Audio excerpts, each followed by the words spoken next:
Thank you so much for joining me on New Mexico in Focus today to talk about the proposed merger between your two companies. This is a super complicated issue, and I'm really looking forward to having kind of a plain language talk about these really complicated issues. Pat and Don, I'd love to start with you.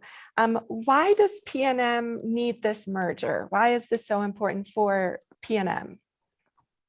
Well, Laura, and thank you for your time today, and we will endeavor to get rid of our normal acronyms, which we all use. PNM started looking around and surveying the energy landscape, and as you know from your work, it's incredibly complicated. The issue of climate change is paramount, and the faster we can transition our portfolio, the better. Technology is becoming more and more interesting and more sophisticated. And you really need to be a large company with a lot of money on your balance sheet in order to help keep costs low for customers. And while PNM is a large company in terms of New Mexico, we are a very small utility in the United States.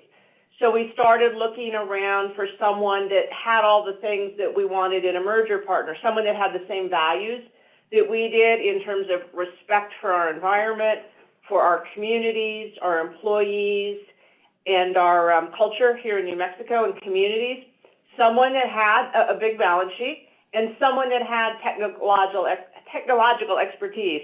And we looked around and surveyed all of the utilities in the United States and ended up working with Avangrid because we thought they were the perfect fit for all those things I listed. And Avangrid happens to be majority owned, 80% owned by a company in Spain called Iberdrola, which is a world leader in renewables and technology and has a very strong balance sheet and a credit rating. So it was sort of a marriage made in heaven. Took a little romance, but we thought that it made sense because they want what's best for New Mexicans just as we want what's best for New Mexicans. So Pedro, thanks for joining us. What is kind of your elevator pitch for the current PNM customer? How will this merger benefit PNM customers? If you want to make sure that the people have the best quality of service, it's not only us. I think a lot of people can do that. But if you want to make sure it's the best quality of service at the cheapest price, unless you have critical mass, it's impossible. Okay, we have 32 million customers. Imagine our purchasing power to buy things. PNM has, a million, less than a million. So from that point of view, it's impossible you can buy things that will allow to give that service at the same prices. SAP, substations, wires, everything. So we all need to become together. And that's why the angle, I think, for a customer in New Mexico, for me, is very simple. We're going to make sure that PNM and the customers benefit from our size. Second, the balance sheet. I think Pat mentioned that. As an example, PNM has right now in the holding company $1 billion of debt. We are happy to take that billion to our holding company in the US, okay? We already have in the US operations more or less 4 times the size of PNM. So we are already a very big company in the US. We own 8 utilities. I said the same thing every time when I bought a utility, when we merged with new companies. We want to be local, but our balance sheet, every single time, we acquired a utility, the rating went up by 1 notch. If your rating goes up, basically the cost goes down. So the ratepayers benefit. This $1 billion of debt that you have in the holding company PNM right now will move to Avangrid holding company. Imagine what it is for New Mexico to have $1 billion less of debt. Otherwise, that will have to be taken care of by New Mexico over many years, as you can imagine. And third, I think the customers, we believe, the green world has no comeback. I think, we started fighting in that world 20 years ago when nobody was fighting. So I think, we were very alone 20 years ago fighting against a lot of people, against a lot of companies, a lot of governments. Everybody now is very green. So it's very easy to be green right now. But I can tell you, COP26 last week and 2 weeks ago, we were the guys there fighting, to make sure there was an agreement. I think, Biden, signed President Biden, a bill 2 days ago. Iberdrola Avangrid was there. We were, probably the only energy company invited. Why? Because they know we are the guys fighting to make sure the world moves in a totally different direction. So we prove it. We want to do it, but we prove it. We have it done. So I think there are many reasons why we believe, we are the right partner for PNM, and we also run the companies locally. I know many US companies, when they go abroad, they send 100 Americans people to run it. The Chinese, they send 1,000. The Germans. In our case, it's very simple. Check our management in the US right now. It's all Americans. There may be one guy who is not American, one lady, perhaps I'm missing one or two, but the rest are Americans. And if they're not Americans, are the best we can find, okay? How we're gonna be running, PNM, you have Don there right now. We expect, Don, to be the person taking the decisions. You can call our CEOs, the president of the other utilities, and ask them how they run the utilities. They are the people in charge. If the merger were to go through, what are some of the short-term and then the longer-term plans for renewable energy in New Mexico? Some of the changes we might see. Go ahead. Yeah, we're already on the path, and we've proposed to be, carbon-free by 2040. We'll look at it as part of the merger to be there by 2035.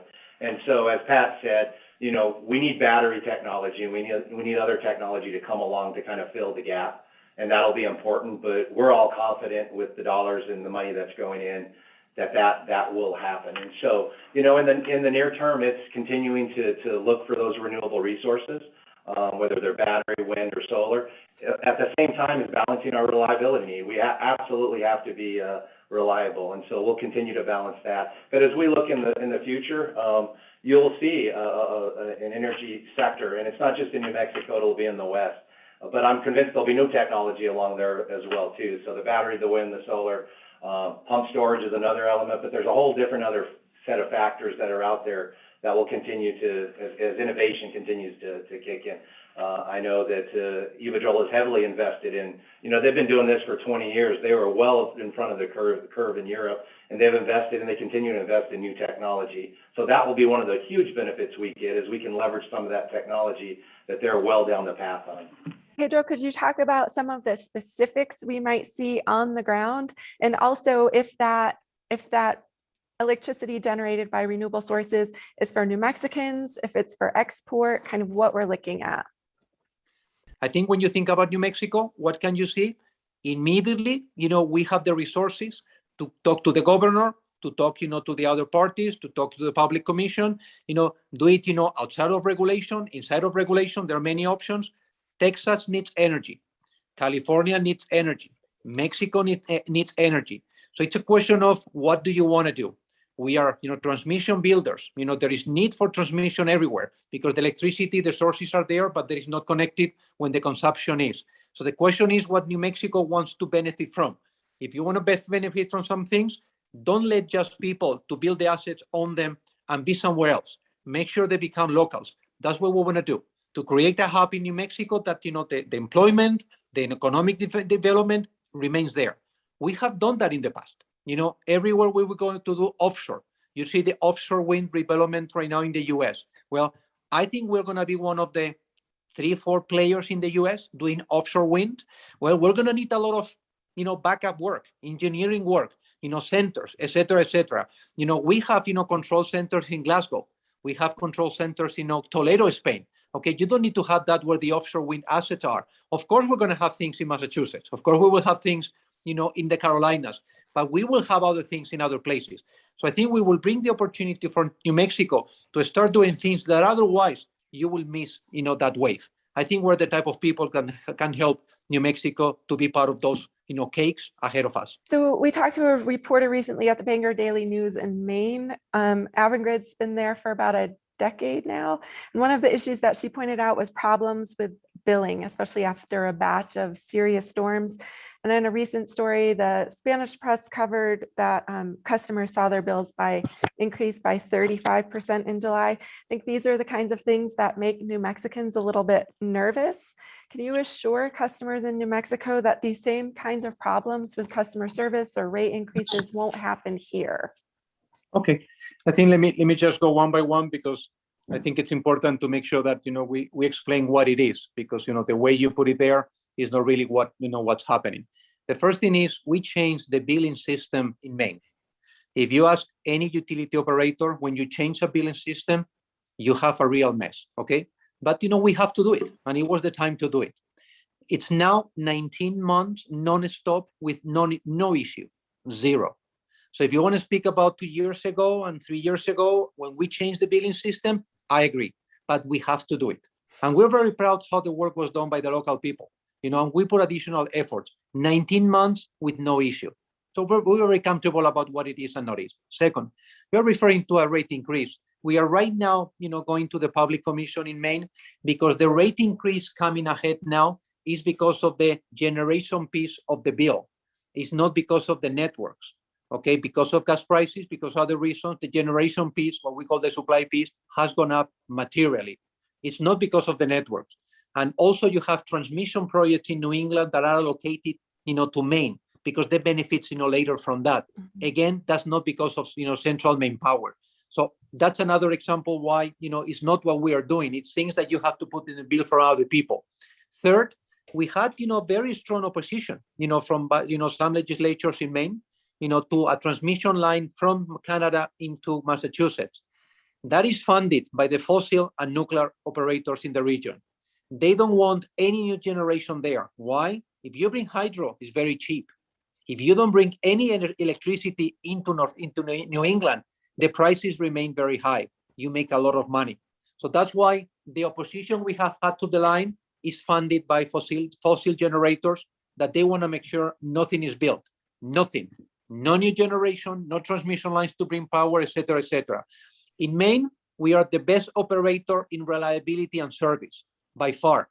If you compare us with Maine, Emera Maine, who, by the way, was approved by the Public Commission, to buy, as you know, a utility in New Mexico, we are much better operator than they are from reliability and everything.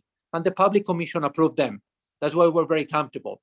If you look at the penalties, not in Maine, but in New England, I think we have probably the lowest, and penalties is because of the regulatory system. The penalties can be negative or actually rate increases. Okay, so you have both, and we have both situations. We are the best and the lowest penalty in New York, in Connecticut, and in Maine, as I told you, we are the best, operator. And finally, in terms of storms, I mean, we got, last year, the prize, for the best storm reaction operator in the Northeast. Please keep in mind, in Maine, in New England, in New York and Connecticut, you used to have one hurricane every 5 years. We're having 2 or 3 major storms now a year. The infrastructure is probably 50, 60 years, 70 years old. I think we're very proud to be received those awards. I think we have been congratulated by the governors, in those states. We have been put as an example in Connecticut and in Maine. And I think in the case, in Connecticut, New York, and in the case of Maine, as I said to you, we're already 19 months with no issue because of the change in the billing system. Right. Well, thank you, all three of you, so much for talking with me today. I appreciate the chance to walk through some of these really complicated issues. Thank you very much. Thank you, Laura.